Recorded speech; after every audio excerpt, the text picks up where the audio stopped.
Bum bum bum bum bum bum bum bum bum bum bum bum. The Peter Dislike Show. Bum bum bum bum bum bum bum. A happy Saturday morning. Last night I recorded a couple of videos about frustrations that I've had here in the Phoenix area, and I have become so terminally frustrated that it is making it difficult to do anything positive about it. Making a lot of mistakes, near miss car accidents, actual accidents with stuff. I burnt food cooking yesterday and almost got came to blows with the owner of the place. In large part because of how distracted I am with everything, and as I was burning the food, it bothered me that I even had to cook a meal at all, right? In an ideal world, I should be out there mingling with people. I have a few favorite restaurants, and I think if I ate out every meal, I'd feel a whole lot better because, first of all, I wouldn't have to burn food, and second, I could mingle with a lot of people. Um, I, I I've spent time in other countries where I actually did eat out every day, not only because I could afford to, but because I wanted to network with other people, right? And I, uh, I wish I had the kind of money to eat out every day. I really do. I think I could do a lot of damage to making connections to people. I really do. I really do. I can't really afford that here in the Phoenix area, but which is why I'm hoping to accumulate 10 tons of bismuth and then eventually use that to move to another place and uh, if it's here in the United States, I'm thinking about Wallace, Idaho.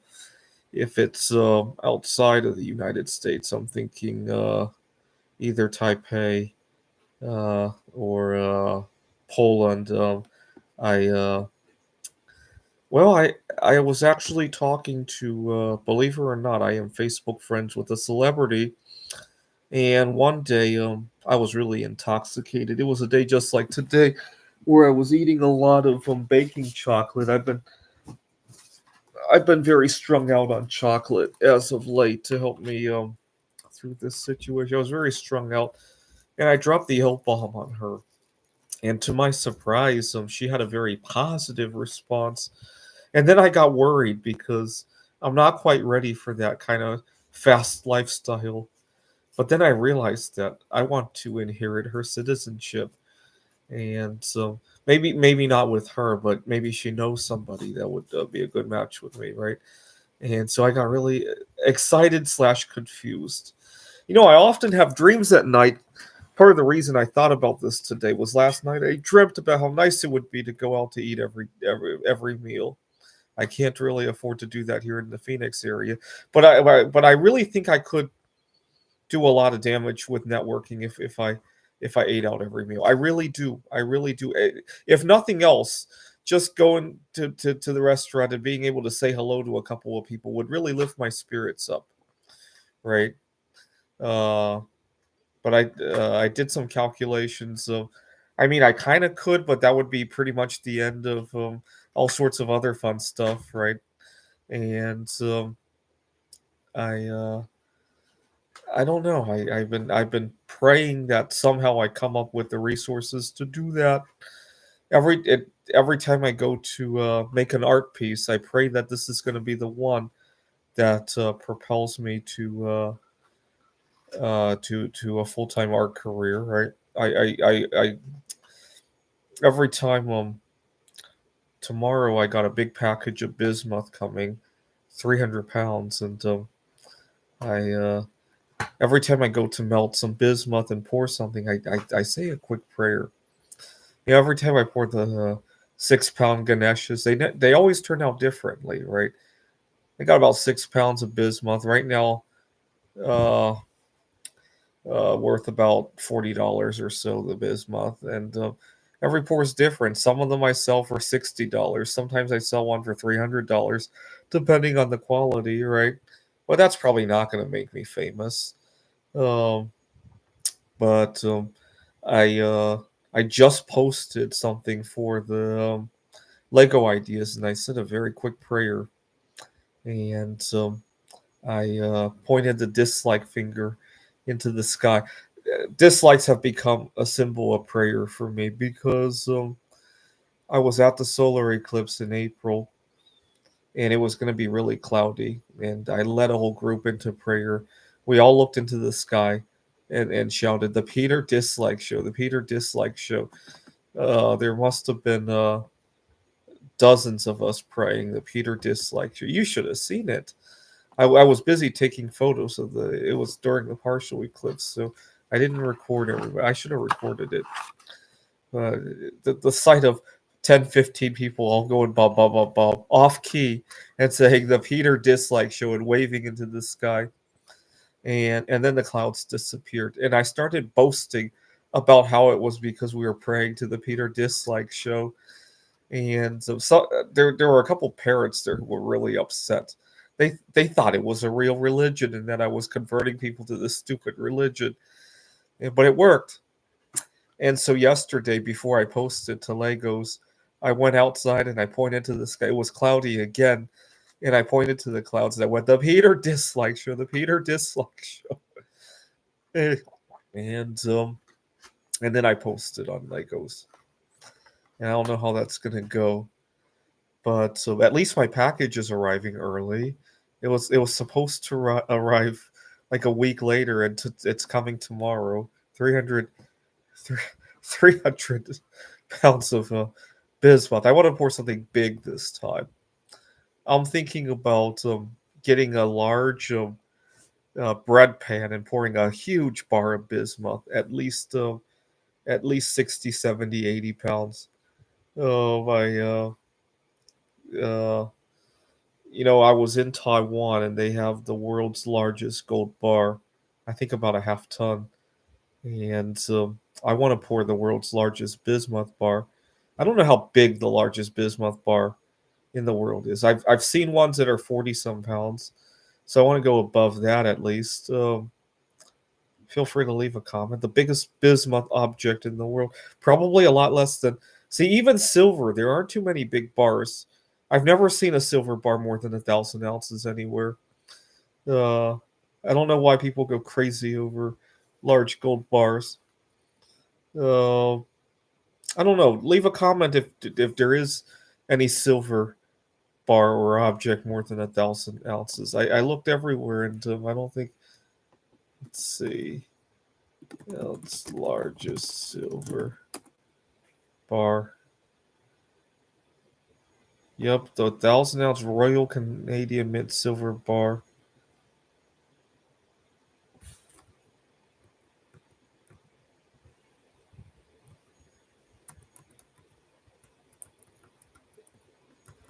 Oh, the largest silver bar ever found weighed more than 100 pounds. Okay, so a little bit more than 1,000 ounces. A little bit more than 1,000, but not that much more. I'm gonna make one bigger. When I figure out how to melt silver, I'm gonna take. I have three of those 1,000 ounce silver bars. I'm gonna melt them all together to so that I can beat that one record. Uh, let's see. World's largest. I don't know if this is even gonna pull anything up. World's largest bismuth bar.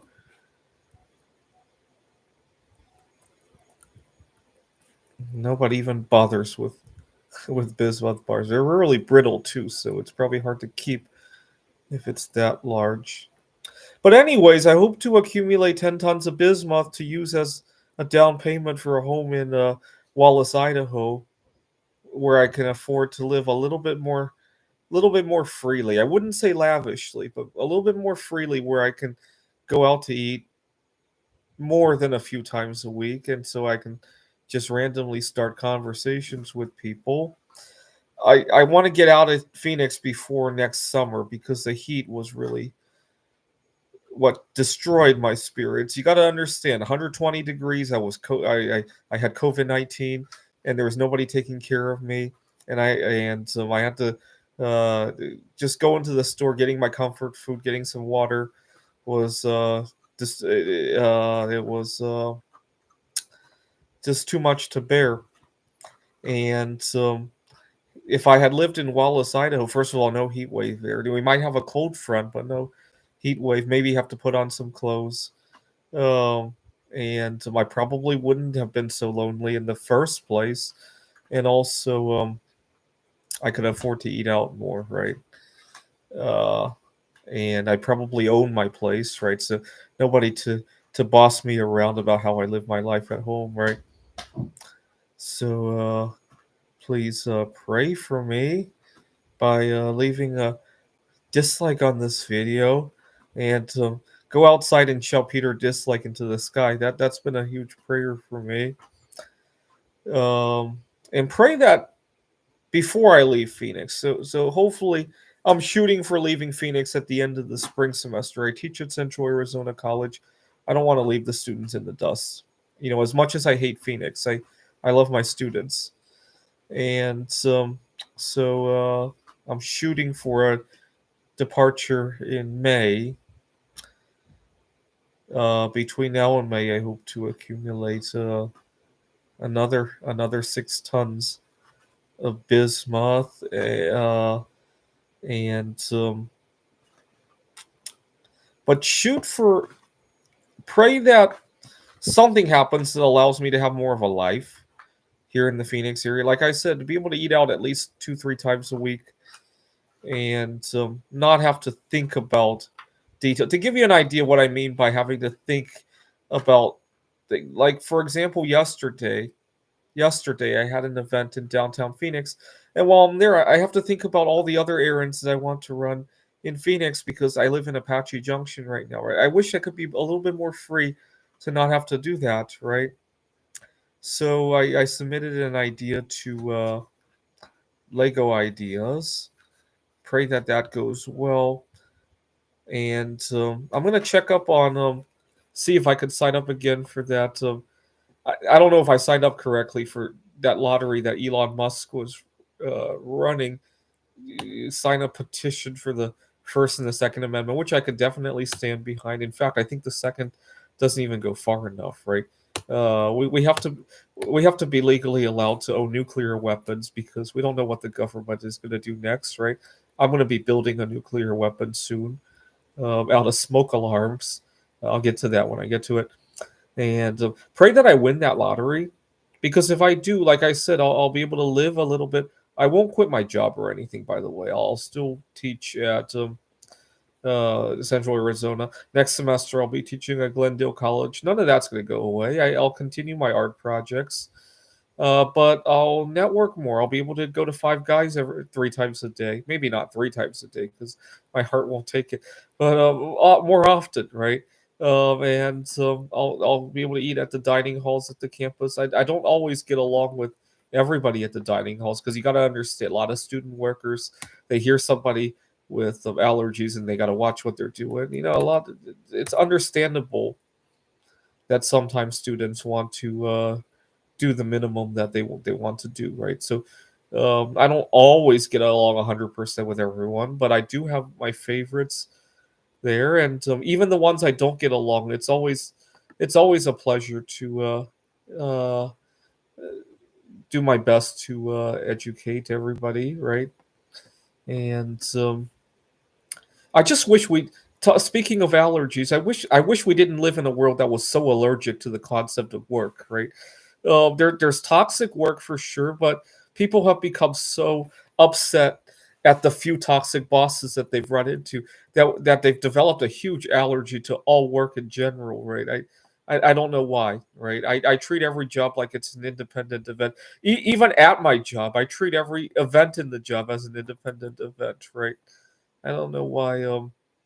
So, for example, at my last job, at a tutoring center, I had a very toxic boss, and but I love my students, and I love quite a number of my colleagues, and I always reminded myself not to intertwine all of that, right? So, for example, I had a student who was studying calculus, and he was only available this 1 hour, and it was a really inconvenient hour for me.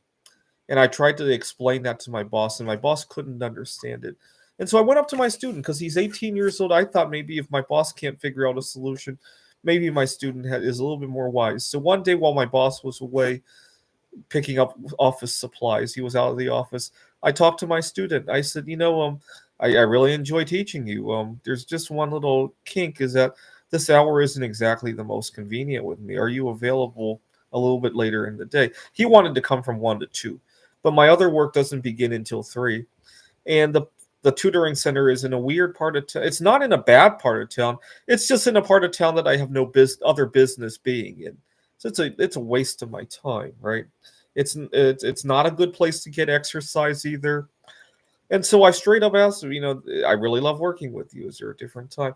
And he explained the reason he has to come at 1 to 2 is because he had just began his first job and at a burger joint. I don't remember the name. And he's 18 years old, so I don't blame him. He started boasting about how much money he was making, and he was going to save up to buy a car. Now he's 18 years old, and so I didn't really point out that that was really awkward for him to say. But when he said it, he was making almost as much money as I made at the tutoring center, which is nice. I don't feel any envy or anything. But at the same time, now I have to inconvenience myself so that he could go out to make as much money as I do. And it just really bothered me. But I still loved working with the student. The work was nice. It was the circumstances that I really Peter disliked, right? But a lot of Americans allow 1 or 2 bad circumstances to really ruin their and make them completely allergic to the concept of work for some bizarre reason, right? And and then when I was in Seattle, I had a job at a different tutoring center, and again, the boss and I didn't always agree eye to eye on everything. But one day I had a student who brought in this fancy periodic table.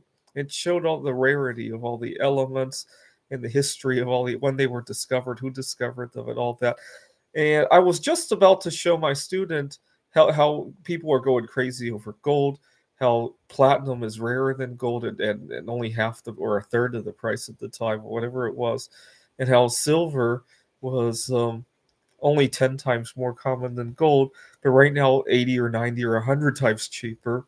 And I was just about to show him, can you believe how crazy before? Because this kid who was studying AP chemistry, he was 16 years old, and I wanted to show him what he could invest in when he started his first job. I was going to recommend silver because I figured that he probably wouldn't have enough to get into platinum just yet. I was gonna I was gonna show him. I hope that's not my car. No, I was gonna show him silver, but then I looked at the periodic table and I discovered at the time this was 2.5 years ago. I discovered that bismuth was even more rare than silver, and I didn't know how much bismuth was going for on the street though. And I was recommending silver, but I said take a look at bismuth when you get a chance. I'm gonna look at the price of bismuth when I get home, but see, look at how rare that stuff is. And I went home and discovered that you could buy bismuth for about $7 a pound. And I bought a 10-pound bar. So you see, I have a lot of good chemistry with my students, even when my boss wants to be a jerk, right? And I don't know why. See, in an ideal world, your performance review at a tutoring center should be based on how the students feel, right? If the students are having a good time, right, and they're learning what they need to learn, the parents are happy that they're learning what they need to learn. The parents are happy that you're giving life to the concept of chemistry. What's the big deal, right? My boss would complain about one day I was in my life was kind of in a hellhole at the moment, and I needed to check my phone for an important text message. And my boss gave me heck about checking my phone. And I even apologized to the student. I said, I got so much going on. I apologized that I looked away at my phone. And you know what my student said? He said he didn't even notice it. And my boss was the one who was on edge about it for some reason. And you know why I was checking my phone? I was looking for another job because of how many times he had behaved like that when I was at work. And I just don't understand. Another time, my boss got upset that I was eating at my desk. we had back to back tutoring for 6, 7, 8 hours sometimes at the tutoring center here at Phoenix, and there would be like 5, 10 minutes in between class. And he said, "Why don't you just eat in between the sessions?" Yeah, I had a binge eating disorder. You want me to relapse onto that? Why don't you tell me to also do other things that might be harmful to myself? You could stab yourself every day if you want to. You can come in here to shoot heroin if you want to. Why don't you tell me to do that? As I didn't tell him that, but that's what I was thinking, right? And I told him, I don't want to get into it. I have a disability. I realize you don't like me eating here, but I'm sorry. And I kept it at that, and I continued to eat when I needed to. And he never said another word about it, but he still gave me dirty stares and all that. And I apologized to my students when it came up, but my students often didn't notice it or weren't even bothered by it. Depending on the food involved, I even checked to make sure that it wouldn't be a problem with my students, right? In terms of allergies, in terms of religious issues, if I needed to check, right? Um, and I don't know why it bothered my boss. It never bothered any of the students involved or the parents or any. Sometimes my boss got really upset with examples that I was using. One day, I was tutoring a student about. Trying to remember where this came up. Oh, um, I was tutoring the student about some it was a math lesson about some compound interest and all that. I had mentioned something about like how they are saving for college and all that. And the kid was like in sixth, seventh grade, and my boss thought that was just too sensitive a topic. And I only had one parent complain one time about my lesson plan about the I sometimes get myself too involved with the financial examples. I only had one parent complain, and the reason the parent had complained was also kind of funny. I was tutoring a student in a lesson on exponential growth, and I showed the student how quickly the numbers grow when your exponent grows. Right? If you had 5% or 8% growth, and you had like 200 years, 300 years. And I told the students, see, if you live to be 300 years old, you could have this much money. And so if your friend offers you a cigarette or a beer, maybe you should think about that, right? You're losing a lot of money by taking up stuff like that. Or junk food or a Big Mac. Every time you eat a Big Mac, right, you could be throwing away millions of dollars, right? Let's try to impress the student about the exponential growth, right? And the parent got really upset when the student brought the lesson home somehow and told his mom or grandmother or somebody about how a few $100s could become billions of dollars in 200 years. And had the concept of living to be 200 years old. And this really upset his younger sister or somebody in his family. And the reason it had upset his younger sister was because they had recently lost their great grandmother. She had cancer or something. They had recently lost her to cancer. She was 85 years old or something like that. And so the concept of living to be 200 and having cancer for over 100 years really bothered the kids. And so the mom had come to tell me that. And I apologized to them. But even that complaint was kind of silly because if you live to be 200 years old, that doesn't mean that you have cancer and you just keep yourself alive with drugs for 100 years in a row. No, nobody would want to live to be 200 if that were the case, right? If you live to be 200, maybe it means that instead of getting cancer when you're 80 years old, now you get cancer when you're 180, right? That's what it means to live to be 200, right? But so many people were so confused about it, right? And so that's part of the reason why I need to leave the United States, right?